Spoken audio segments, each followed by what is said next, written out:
패턴이라는 제목으로 하나 말씀 증거하겠습니다.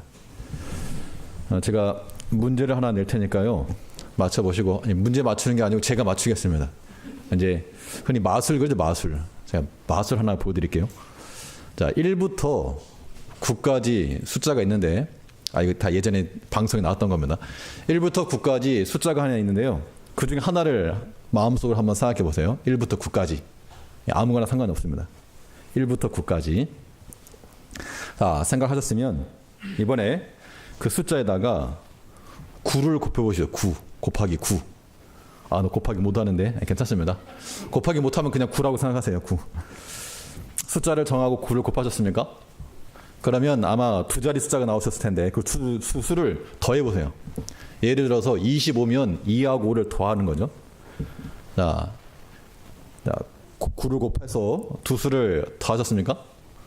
그럼 거기서 5를 빼십시오. 5. 네, 5를 빼시고, 자, 그러면 자, 이거요. 1부터 9까지 숫자 하나 정했고, 거기다가 9를 곱했고, 두 자리 수를 더했습니다. 거기서 5를 뺐습니다. 이제 5를 빼면 그 숫자를 A, B, C, D 맞춰가지고 A는 1, B는 2, C는 3 쭉 해가지고 그 나온 숫자하고 알파벳하고 한번 연결을 시켜보세요. 그래서 그 숫자가 만약에 5다 그러면 2 이런 거죠. 그러면 그 알파벳으로 시작하는 나라, 알파벳 시작하는 나라를 한번 생각해 보시죠. 나라. 예를 들어서 K 그러면 뭐 코리아 이런 식으로 나라를 한번 생각해 보시죠. 다 했습니까? 그러면 제가 성도님들이 어떤 나라를 선택하셨는지 제가 맞춰보도록 하겠습니다. 놀라지 마시고. 여러분들께서 생각하신 나라는 바로 덴마크입니다. 놀랍지요? 덴마크 신심 손 들어보세요. 네, 손 내리시고. 네, 그 정도면은 제가 자리 하나 깔아 되겠습니다. 이게 뭐 어려운 것 같지만 사실은 패턴이 있는 거죠. 앞에 잠깐 보시면요. 이게 1부터 9 중에서 9를 곱하면 9, 1, 9, 9, 28, 9, 3, 27이죠. 그 두 자리 숫자를 더하면 9가 나오게 됐어요. 그러니까 어떤 수든지 9를 곱한 다음에 그 두 자리를 더하면 9가 나오고 그 9에서 5를 빼면 4죠. 그러니까 다 답이 4가 된 거예요. 다. 그 4니까 D죠. D. D로 시작한 나라를 생각하면 덴마크밖에 생각이 안 나요. 다들. 여기 거의 덴마크인데 무슨 일이건 어려워 보이고 그래도 어떤 패턴을 알고 나면 저는 쉽게 말할 수 있는 거죠. 세상 일이 다 마찬가지로 아무리 어려워 보이는 일들이라도 그런 패턴을 이해하게 되면 쉽게 접근할 수가 있습니다. 하나님께서 우리를 구원하시는 것도 이 구원에도 패턴이 있다는 겁니다. 그럼 우리가 하나님을 다 알지 못해도 하나님께서 어떻게 우리를 구원해 나가시는가 그것을 알면 우리가 이 신앙생활이라고 하는 것이 조금 더 쉽게 더 안전하게 나아갈 수 있는 거죠. 고민할 게 없이 하나님 이쯤에서 우리를 구원하신다. 이 순서 다음으로 우리를 또 구원하신다. 라고 하는 그러한 구원의 패턴을 우리가 발견해 가야 한다는 겁니다. 또 그런 패턴을 발견하는 자들은 하나님의 구원하심을 항상 경험하며 살아가는 겁니다. 그러면 하나님께서 이루시는 그 구원 역사의 특징이 무엇인가? 하나님이 이루시는 구원의 역사의 특징은 말씀에서부터 시작해서 인내의 과정을 거쳐 영광으로 끝나게 되어 있습니다. 그래서 말씀과 인내와 영광이라고 하는 하나의 패턴이거든요. 그러니까 우리가 하나님의 구원을 경험하려면 어디로부터? 말씀으로부터 들어가고 그 말씀을 어떻게 해요? 인내로서 지켜내고 마지막에 하나님께 영광 주신다는 겁니다. 이 부분에 대해서 우리가 살펴보도록 하겠습니다. 덴마크 넘어가고 우리 계시록 11장 1절을 보게 되면 어떤 말이 나오는가 하면 11장 1절에서 또 지팡이 같은 갈대를 주셔가지고 뭘 청량했다 그랬죠. 청량 있는데 하나님의 성전과 제단과 또 그 안에 경배하는 자들 청량해라. 자, 그 청량이라고 하는 말은 이거는 에스겔서에 나오는 대로 하나님의 성전을 청량하였던 그 환상을 보여주고 있습니다. 그럼 청량의 목적이 무엇인가? 청량의 목적은 세우고 완성하는 거죠. 무엇인가를 새롭게 만들어가기 위해서 개척한다는 겁니다. 하나님께서 뭔가 청량했었다는 얘기는 세우시고 완성하시겠다라고 하는 그런 목적이 있는 거죠. 그런데 지난주에 보니까 이 성전 밖 마당은 청량하지 말고 그냥 둬라, 그렇게 말씀했습니다. 계시록 11장 2절에 보면 성전 밖 마당은 청량하지 말고 그냥 두어라. 이것을 이방인에게 주었은즉 저희가 거룩한 성을 42달 동안 짓밟으리라. 자, 성전 바깥 마당이라 그래도 성전 일부였다는 겁니다. 그럼 왜 성전 바깥 마당을 이방인들이 밟게 하셨는가? 42달 동안 밟았다 그랬는데 이것이 의미하는 바가 무엇인가? 우리 지난번에 다 봤던 건데 70일에를 7일에와 62일에로 2일에가 지났으니까 한 1회가 남은 건데 그 1회 절반에 제사와 예물을 금지할 것이며 예루살렘 성전 회파 장면을 말하는 겁니다. 그래서 이제 남은 것이 1회의 절반, 반 1회가 남았다.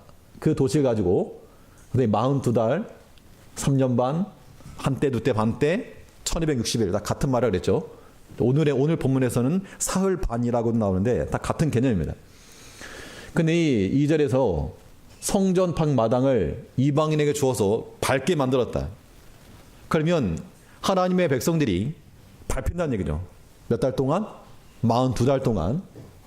자, 그러면 42달 동안 밟힌다고 그러는데 그 다음 밟히는 것이 끝이 아니고 그 다음에 등장한 것이 바로 두 증인이었습니다. 그래서 두 증인이 등장했죠. 네, 빨리 갔습니다. 두 증인이 둘이라고 하는 것은 증거의 숫자라 그랬고, 그리고 나와서 이 두 증인은 누구를 가리키는가? 그 스가랴에 보면 두 감람나무 뒤에서는 스룹바벨과 여호수아를 가리키기 분명하고, 또 오늘 본문에서는 모세와 엘리야로 대변되는 성경을 가리킵니다. 하나님 말씀과 또 그 말씀에 대한 선포를 가리키고 있죠. 그래서 왜 그럼 엘리야와 모세라고 말할 수 있는가? 3년 반 동안 비가 내리지 아니하는 그 사건을 언급하고 있습니다. 또 피가 변화해서 하나님께서 심판하신 그 장면을 말하고 있는 것을 보면 이 6절과 7절을 보게 되면 이 두 증인이라고 하는 것은 이 모세와 엘리야로 대변되는 그런 복음 전파와 하나님의 말씀을 가리키는 겁니다. 자, 그런데 11장 2절에서 42달 동안 성전 바깥 마당을 밟게 하셨다 그랬는데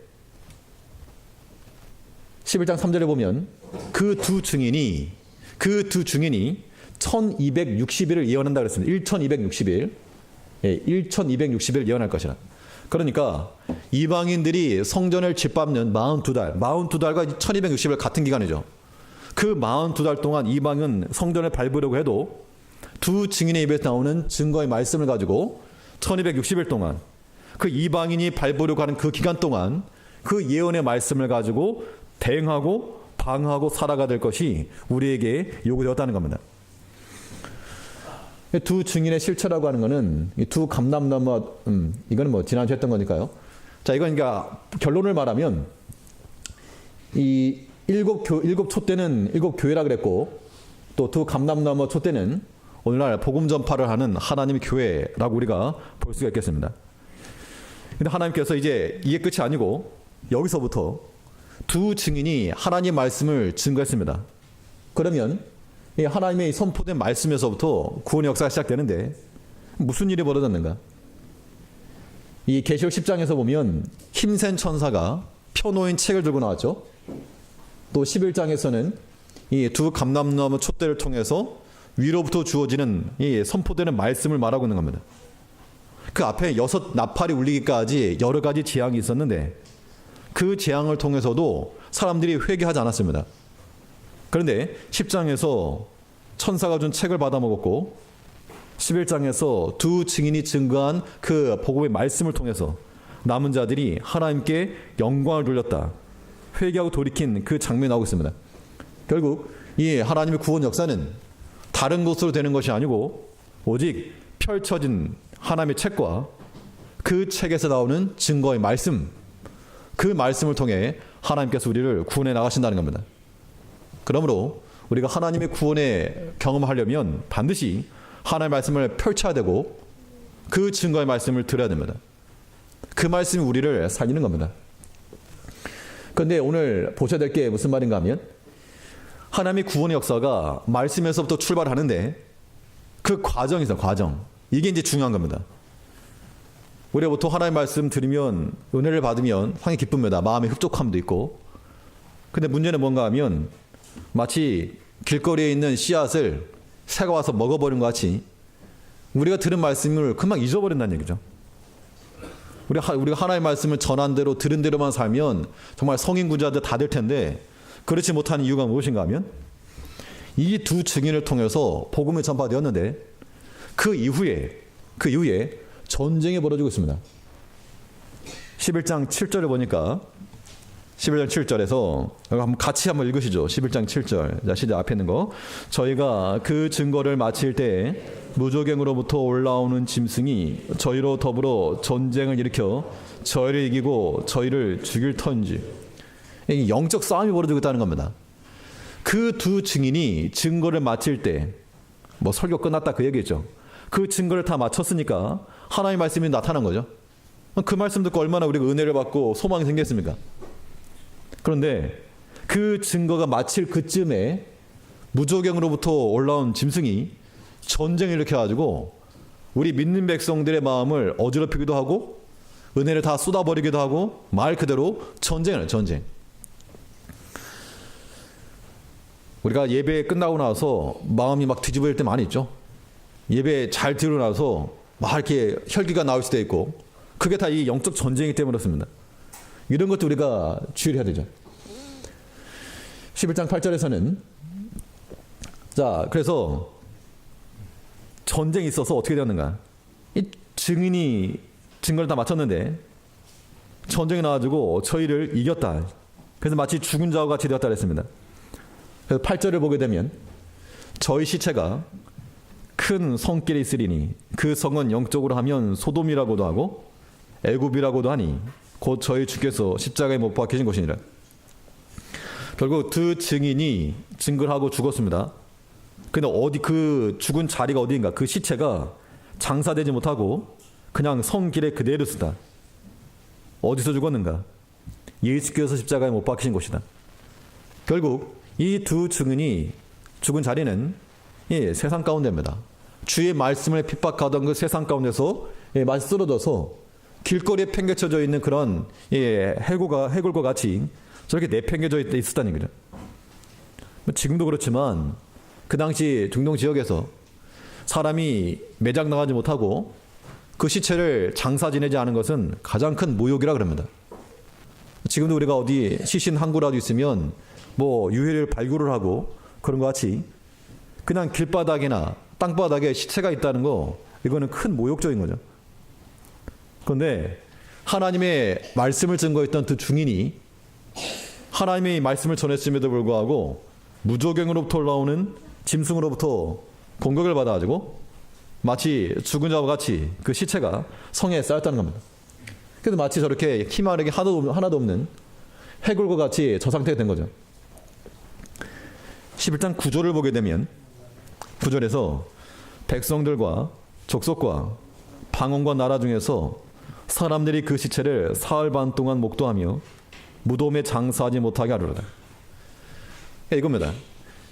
두 증인의 복음을 통해서 하나님의 말씀을 들어도 세상 사람들이 볼 때 저거 저렇게 결말이 되는가. 하나님을 믿는다고 믿었는데 뭐 저기 길바닥에 시체가 나뒹굴고 저렇게 뼈도 추리지 뼈도 추리지 못하는 저렇게 되는가. 여기서 말한 사흘 반이라고 하는 것은 42달이나 1260일이나 3년 반과 같은데 특히 사흘 반이라고 표현한 것은 그 고난과 고통이 있어도 제한적이고 일시적일 것을 지금 예표하고 있는 겁니다. 그런데 우리가 이 계시록 본문 내용은 이미 에스겔서에서 나오는 마른 뼈 환상과 연관지어 볼 수 있습니다. 에스겔서에 보면 마른 뼈 환상이 나타나죠. 하나님께서 에스겔을 통해서 에스겔 골짜기로 데리고 올라가셔가지고 그에게 묻는 겁니다. 인자야, 이 뼈가 능히 살겠느냐. 즉 골짜기마다 뼈가 가득하였는데 그 뼈를 보는 순간 다 끝난 거죠. 소망 없다. 다 죽었다. 하나님을 믿는 백성의 결과 이것인가. 이렇게 다 끝났다라고 말했는데 정말 뼈가 가득했다 그랬죠. 그런데 그 뼈를 보니까 아주 힘이 많고 아주 말랐더라. 이제 더 이상 소망 없는 겁니다. 두 증인이고 뭐고 하나님 말씀이 뭐고 뭐 세상 가운데서 힘을 다 잃고 이거 뭐 더 이상 시체와 같이 마른 뼈와 같이 다 끝났다는 겁니다. 이것은 이 이방인들이 42달 동안 성전 마당을 밟으면서 성도들이 고난당하고 여러 가지 시험 가운데서 마치 저와 같은 상태에 빠질 것을 말하고 있는 거죠. 그런데 소망은 저기서 끝나는 게 아니라는 겁니다. 이 뼈들이 능히 살겠느냐라고 하는 그 말에 대해서 뼈가 다시 살았습니까? 못 살았습니까? 다시 살았죠. 생기가 들어와서 살려냈다는 겁니다.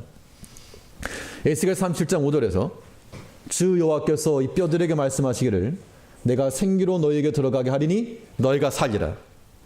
하나님의 생기가 들어와서 그 마른 뼈들이 살아났다는 겁니다.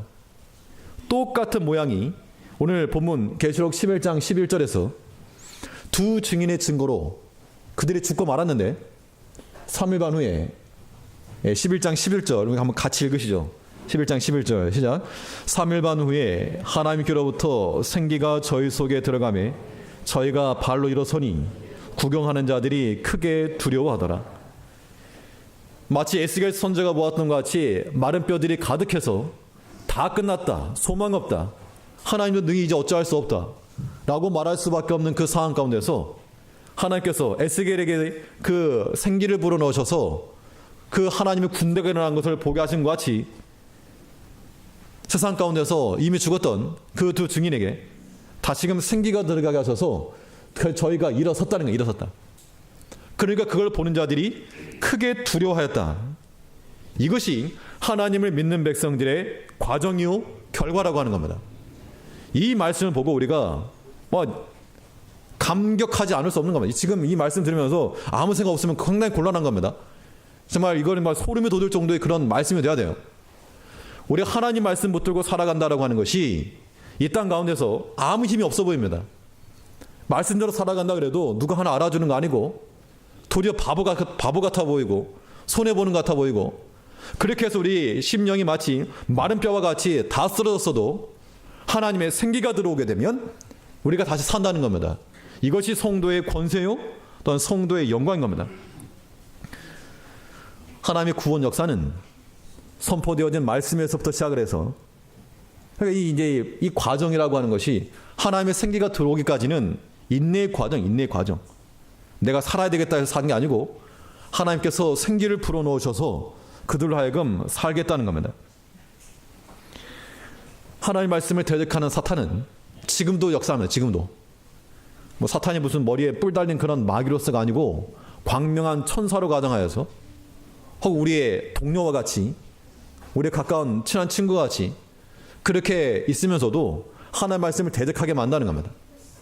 그 말씀의 평안을 다 잃어버리게 만들고 말씀을 다 사라지게 만들고 그러니까 그 사람들은 하나님의 말씀을 대적하는 자들은 두 증인이 죽고 나니까요 무슨 일을 했는가 하면 얼마나 좋은지 두 증인이 죽고 나니까 너무 좋아가지고 서로 선물 주면서 기뻐했다 그랬습니다.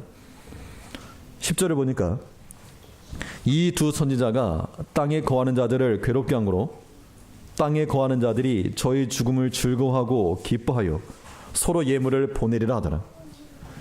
마치 오늘의 이 시대가 반기독교적 정서가 팽배져서 아무리 선한 사람이라 그래도 교회 다니다 그러면 조금 싫어하고 목사라 그러면 또 싫어하고 아무튼 이 기독교에 대해서 예수 믿는 것에 대해서 상당한 반감과 적대감을 갖고 있다는 겁니다. 그래서 아무튼 안 된다는 얘기 들으니까 너무 좋은 거예요. 교회에 안 된다 그러니까 너무 즐겁고 무슨 교회 문제 터지니까 뉴스가 되고 또 무슨 문제 있는 그런 목사들의 그런 기사가 나면 이거 봐라. 이게 너의 실체다. 그런 것들이 나온다는 겁니다. 믿지 아니한 자들 세계에서는 그렇게 되는 거죠. 그러나 하나님 믿는 백성들은 그러한 비난과 그런 과정들도 우리가 인내해내야 됩니다. 그 기간이 언제까지입니까? 42달 동안 이방인이 짓밟으려 할 때 1260일 동안 예언의 두 증인의 예언의 말씀이 있었던 것 같이 비록 고난이 있을지라도 그 고난이라고 하는 것은 영원하지 않고 심히 짧은 기간이라고 하는 겁니다. 그 짧은 기간이 얼마 기간인가? 바로 사흘 반. 사흘 반이라고 하는 것은 그리 긴 시간 아닌 거죠. 그러니까 짧다라고 하는 것에 대한 표시가 되는 겁니다. 그래서 에스겔에 있는 것처럼 그 에스겔 골짜기에서 많은 뼈들이 일어나서 하나님의 큰 군대가 된 것 같이 그 선포되어진 말씀을 믿고 나아가는 자들은 비록 우리가 넘어지고 손해보는 것 같고 실패하는 것 같아도 그것은 결코 시체가 아니고 하나님의 생기가 들어와서 살게 할 것이라. 그 소망을 우리에게 주었다는 겁니다. 그러니까 이제 우리는 하나님의 구원의 역사가 어떻게 이루어지는가? 선포되어진 말씀을 통해서 또 그 인내의 과정을 통해서 우리를 영광으로 들어가 하신다는 겁니다. 하나님의 생기 역사가 우리 가운데 들어오게 되면 이 생기라고 하는 것이 하나님께서 아담을 지으시고 생기를 불어넣었다. 루아흐, 바람이란 뜻이기도 하고 우리 가운데 성령을 주시면 그 성령 역사가 우리 가운데 임할 때 우리가 살아나는 겁니다. 성령 역사가 무엇인가? 우리는 우리 점잖게 믿는 것처럼 보이지만 우리 뭐 두 손 들고 쥐쥐 하는 거 이것만이 성령 역사가 아닌 겁니다. 내가 방언을 말하고 병을 고치고 귀신을 쫓아내고 이런 것만이 성령 역사가 아니라 성령 역사라고 하는 것은 하나님의 말씀이 기억나게 하는 것이고 그 말씀으로 우리 마음에 평안함을 유지하는 것이고 그 자체가 성령 역사라고 하는 겁니다. 그러니까 눈에 보이는 외적인 표지만을 추구할 것이 아니고 하나님의 말씀이 내 마음에 여전히 있고 그 말씀으로 내 마음을 다스리고 하나님으로 인한 평안이 있고 위로가 있다면 우리 이미 성령의 역사 가운데 있는 겁니다. 이 과정을 통해서 우리는 영광을 얻는 거죠. 11장 12절을 보시면 하늘로부터 큰 음성이 있어 이리로 올라오라 함을 저희가 듣고 구름을 타고 하늘로 올라가니 저희 원수들도 구경하더라. 처음에는 그 두 증인을 대적을 했습니다. 그래서 하나님의 말씀을 더 이상 전하지 못하도록 하나님의 말씀이 마치 패한 것 같이 대적했는데 그들이 마치 죽은 자와 같이 시체가 되었는데 그런데 하나님의 생기가 들어가므로 그들이 다시 일어서서 두 발로 서고 구름을 타고 올라가면서 모든 원수들이 구경했다. 이게 다 예수님의 승천과 다시 부활하실 것에 대한 재림하실 것에 대한 그런 메타포인 겁니다. 이거는 신천지에서 뭐라고 했는가 들어봤더니 예수님께서 구름을 타고 온다는 위에 있는 시꺼먼 사람은요 강사인데 예수님께서 구름 타고 오는 게 말이 되냐? 저 구름 타고 오면 안 보이시겠지만 이게 지금 비가 오고 있는 장면이거든요. 구름 밑으로. 그럼 비 오면 예수님이 뽕 빠져가지고 어떻게 되냐? 구름 타고 온다는 거는 저런 구름 타고 오는 게 아니라 구름 타고 온다는 의미는 이거다. 무조건 타 차고 저거예요. 무조건. 영으로 임한다. 영으로 임한다는 얘기지 실제로 구름으로 오는 게 아니다. 그렇게 말하거든요. 그래서 이 사람 말하기를 무슨 찌른 자도 볼 터이요 모든 사람이 다 볼 건데 그 마치 손오공이 머리카락 뽑아가지고 분신술 하는 것처럼 그렇게 오느냐? 과학적으로 맞지 않다 그러는데 그런 말 자체가 참 어리석은 거죠. 우리가 이것을 이해하는 방식은 성경 그대로 보면 되는 겁니다. 사도행전 1장 11절에 뭐라 그랬습니까? 예수님께서 승천하실 때 하늘로 올라가실 때 구름이 가려 보이지 않게 했다. 그러면서 하신 말씀이 예수는 하늘로 가심을 본 그대로 오시리라. 그러니까 만일 구름 타고 올라가셨으면 구름 가운데 임재하실 것이 분명하죠. 영적으로나 아니면 다르게 해석할 이유가 없는 겁니다. 분명한 것은 하나님께서 우리를 구원하시되 우리 영광 가운데 들어가시는데 그 영광이라고 하는 것은 우리가 하나님 말씀을 제외하고 영광이 없습니다. 우리는 오직 그 말씀 붙들고 나아갈 때 인내 과정이 필요하다 그랬죠. 언제까지? 그 기간으로 말하면 사흘 반 혹은 42달 1260일 그 기간이라고 하는 것은 남은 때인데 그 기간 동안 우리가 하나님의 말씀으로 온전히 순종하고 그 말씀 가운데 거하게 되면 하나님께서 우리를 영광 가운데 불러주실 거라고 하는 겁니다. 이것이 말 그대로 성도의 영광인 거죠. 이 계시록 11장을 통해서 제 마음이 이게 어떻게 전달되는지 모르겠습니다만 이 계시록 1장부터 나오면서 정말 11장 읽을 때 정말 저는 감동했습니다. 오늘 본문 읽으면서 정말 하나님의 구원이 하나님께 이렇게 역사하시는구나. 이렇게 역사하실 거구나.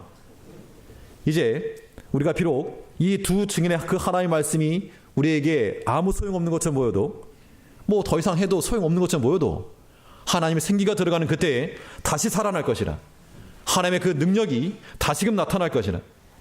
구약 에스겔서에서 나왔던 그냥 마름표 환상, 옛날 이야기만이 아니고 하나님은 얼마든지 지금도 그 생기 역사로서 우리를 살아나게 하실 수 있다.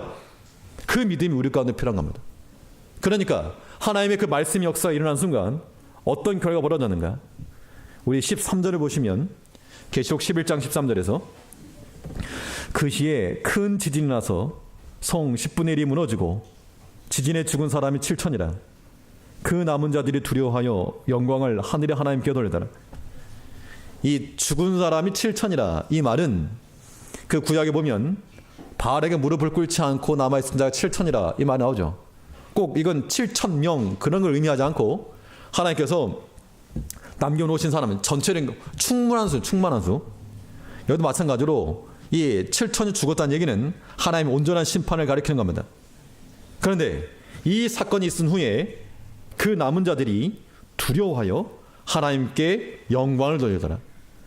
그 앞에 여러 가지 재앙과 재난이 펼쳐져도 그들의 죄악과 복술과 그런 거짓과 음행과 도둑질을 회개치 아니하던 그들이 그 하나님의 역사를 보고 의대에 돌이켰다는 겁니다.